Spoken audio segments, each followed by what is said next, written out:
ನಮಸ್ಕಾರ ಸ್ನೇಹಿತರೆ, ಜ್ಯೋತಿರ್ಭವಿಷ್ಯ ಚಾನೆಲ್ಗೆ ತಮ್ಮೆಲ್ಲರಿಗೂ ಆತ್ಮೀಯವಾದ ಸ್ವಾಗತ. ಇಂದಿನ ವಿಡಿಯೋದಲ್ಲಿ ನಾವು ಕನ್ಯಾ ರಾಶಿಯವರ ಮಾರ್ಚ್ ತಿಂಗಳ ಭವಿಷ್ಯದ ಬಗ್ಗೆ ಒಂದಷ್ಟು ಮಾಹಿತಿಯನ್ನು ನೋಡೋಣ. ಮಾರ್ಚ್ 2026ರಲ್ಲಿ ಕನ್ಯಾ ರಾಶಿಯವರಿಗೆ ಶಿಸ್ತು, ಯೋಜನೆ ಮತ್ತು ಪರಿಶ್ರಮ ಯಶಸ್ಸನ್ನು ತಂದುಕೊಡುವ ಮಾಸವಾಗಿದೆ. ತಿಂಗಳ ಆರಂಭದಲ್ಲಿ ಸಂಭವಿಸುವ ಚಂದ್ರಗ್ರಹಣದಿಂದಾಗಿ ಕೆಲವು ಎಚ್ಚರಿಕೆಗಳನ್ನು ವಹಿಸುವುದು ಅಗತ್ಯವಾಗಿದೆ. ಮಾರ್ಚ್ 2026 ಕನ್ಯಾ ರಾಶಿಯ ಭವಿಷ್ಯದ ಪ್ರಮುಖ ಅಂಶಗಳಂದರೆ ನೋಡ್ಕೊಂಡು ಬರೋಣ ಬನ್ನಿ.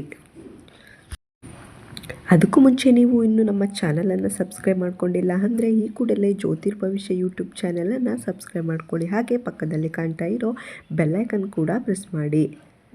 ಉದ್ಯೋಗ ಮತ್ತು ವ್ಯವಹಾರ ಸ್ಥಿರ ಪ್ರಗತಿ. ನಿಮ್ಮ ಕೆಲಸದಲ್ಲಿ ಜವಾಬ್ದಾರಿಗಳು ಹೆಚ್ಚಾಗಲಿವೆ ಮತ್ತು ನೀವು ಮಾಡುವ ಸಣ್ಣ ಪ್ರಯತ್ನಗಳು ಕೂಡ ದೊಡ್ಡ ಯಶಸ್ಸಿಗೆ ದಾರಿ ಮಾಡಿಕೊಡುತ್ತವೆ. ಸಂವಹನ ಕೆಲಸದ ಸ್ಥಳದಲ್ಲಿ ಅನಗತ್ಯ ವಾಗ್ವಾದಗಳಿಂದ ದೂರವಿರಿ. ಮಂಗಳನ ಪ್ರಭಾವದಿಂದ ಕೋಪ ಹೆಚ್ಚಾಗುವ ಸಾಧ್ಯತೆ ಇದ್ದು ಅದನ್ನು ರಚನಾತ್ಮಕ ಕೆಲಸಗಳಿಗೆ ಬಳಸಿ. ಆರ್ಥಿಕತೆ ಮತ್ತು ಉಳಿತಾಯ ಲೆಕ್ಕಪತ್ರ ನಿರ್ವಹಣೆ. ಈ ತಿಂಗಳು ಹಣಕಾಸಿನ ಲೆಕ್ಕಪತ್ರ ಮತ್ತು ಉಳಿತಾಯಕ್ಕೆ ಹೆಚ್ಚಿನ ಆದ್ಯತೆ ನೀಡುವ ಅವಶ್ಯಕತೆ ಇದೆ. ವೆಚ್ಚದ ಮೇಲೆ ನಿಗಾ. ಚಂದ್ರಗ್ರಹಣವು 12ನೇ ಮನೆಯಲ್ಲಿ ಸಂಭವಿಸುವುದರಿಂದ ಆಸ್ಪತ್ರೆ ವೆಚ್ಚ ಅಥವಾ ಅನಗತ್ಯ ವ್ಯಯಗಳ ಬಗ್ಗೆ ಜಾಗರೂಕರಾಗಿರಬೇಕು. ದಾಂಪತ್ಯ ಮತ್ತು ಸಂಬಂಧ. ದಾಂಪತ್ಯ ಸುಖ.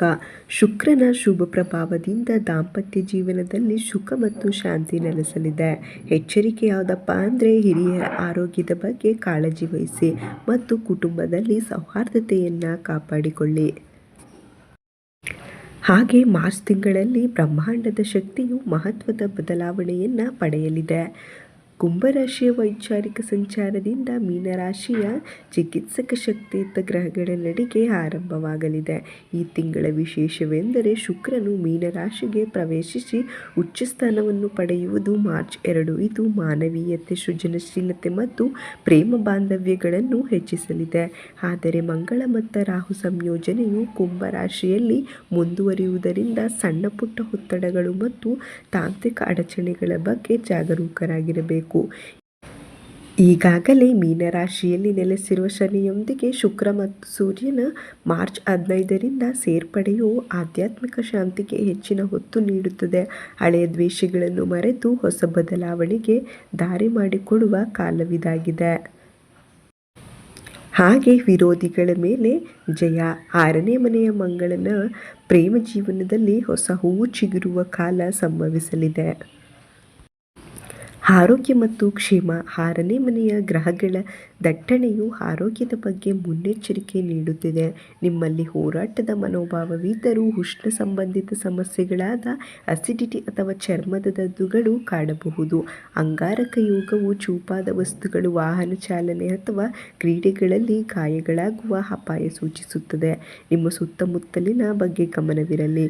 7ನೇ ಮನೆಯ ಶನಿಯು ನಿಮ್ಮ ಲಗ್ನವನ್ನು ನೋಡುವುದರಿಂದ ಅತಿಯಾದ ಕೆಲಸದಿಂದ ಸುಸ್ತು ಉಂಟಾಗಬಹುದು. ಈ ತಿಂಗಳು ಕೆಲಸದಷ್ಟೇ ವಿಶ್ರಾಂತಿಯು ಕೂಡ ಮುಖ್ಯವಾಗಿರುತ್ತದೆ. ಶಿಕ್ಷಣ. ಸ್ಪರ್ಧಾತ್ಮಕ ಪರೀಕ್ಷೆಗಳಿಗೆ, ವೈದ್ಯಕೀಯ, ಇಂಜಿನಿಯರಿಂಗ್ ಅಥವಾ ಸರ್ಕಾರಿ ಸೇವೆ ತಯಾರಿ ನಡೆಸುತ್ತಿರುವ ವಿದ್ಯಾರ್ಥಿಗಳಿಗೆ ಇದು ಅತ್ಯುತ್ತಮ ಸಮಯ. 6ನೇ ಮನೆಯು ನಿಮಗೆ ಶಿಸ್ತು ಮತ್ತು ಏಕಾಗ್ರತೆಯನ್ನು ನೀಡುತ್ತದೆ. ಆದರೆ ಸಾಮಾನ್ಯ ವಿದ್ಯಾರ್ಥಿಗಳು ಸಾಮಾಜಿಕ ಜಾಲತಾಣ ಅಥವಾ ಪ್ರೇಮ ಸಂಬಂಧಿತ ವಿಷಯಗಳಿಗೆ ವಿಚಲಿತರಾಗಿರಬಹುದು. 10ನೇ ಮನೆಯ ಗುರುವು ಉನ್ನತ ಸಾಧನೆಗೆ ಸಾಥ್ ನೀಡುತ್ತಿರುವುದರಿಂದ ನಿಮ್ಮ ಪಠ್ಯಕ್ರಮದ ಪ್ರಾಯೋಗಿಕ ಅನ್ವಯದ ಮೇಲೆ ಗಮನ ಹರಿಸಿ. ನಿಮ್ಮ ಆಸೆ ಕನಸುಗಳು ಈಡೇರಲು ಈಗಲೇ ಕಾಮೆಂಟ್ ಬಾಕ್ಸ್ನಲ್ಲಿ ಓಂ ಶ್ರೀ ಮಹಾವಿಷ್ಣು ಅಂತ ಕಮೆಂಟ್ ಮಾಡಿ ಅಥವಾ ಓಂ ಶ್ರೀ ಮಹಾಲಕ್ಷ್ಮಿ ಅಂತ ಕಮೆಂಟ್ ಮಾಡಿ. ಹಾಗೆ ವಿಡಿಯೋಗೆ ಒಂದು ಲೈಕ್ ಕೊಟ್ಟು ನಿಮ್ಮ ಸ್ನೇಹಿತರು ಅಥವಾ ಸಂಬಂಧಿಕರು ಈ ರಾಶಿಯವರಾಗಿದ್ದಲ್ಲಿ ಅವರಿಗೂ ಕೂಡ ಈ ಒಂದು ಮಾಹಿತಿಯನ್ನು ಶೇರ್ ಮಾಡಿ.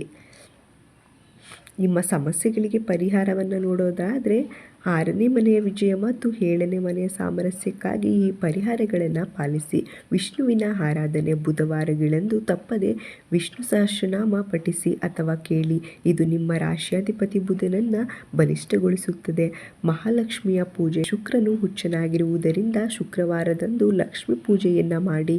ಇದು ಆರ್ಥಿಕ ಸಮೃದ್ಧಿ ಮತ್ತು ದಾಂಪತ್ಯದಲ್ಲಿ ಸುಖವನ್ನು ನೀಡುತ್ತದೆ. ಪ್ರಾಣಿಗಳಿಗೆ ಆಹಾರವನ್ನು ನೀಡಿ 6ನೇ ಮನೆಯ ತೀವ್ರತೆ ತಗ್ಗಿಸಲು ಬೀದಿ ನಾಯಿಗಳಿಗೆ ಅಥವಾ ಹಕ್ಕಿಗಳಿಗೆ ಆಹಾರವನ್ನು ನೀಡಿ. ಇದು ಶತ್ರು ಬಾಧೆಯನ್ನು ಕಡಿಮೆ ಮಾಡುತ್ತದೆ. ನಿಮ್ಮ ಕೋಪವನ್ನು ನಿಯಂತ್ರಣ ಮಾಡಿಕೊಳ್ಳಿ. ಅನಗತ್ಯ ಜಗಳಗಳಿಗೆ ಹೋಗಬೇಡಿ. ನಿಮ್ಮ ಶಕ್ತಿಯನ್ನು ಸೃಜನಾತ್ಮಕ ಕೆಲಸಗಳಿಗೆ ಬಳಸಿ. ಇದರಿಂದ ನಿಮ್ಮ ಮನಸ್ಸಿಗೆ ಶಾಂತಿ ನೆಲೆಸುತ್ತದೆ. ಶುಭ ದಿನ ಶುಭವಾಗಲಿ. ಧನ್ಯವಾದಗಳು.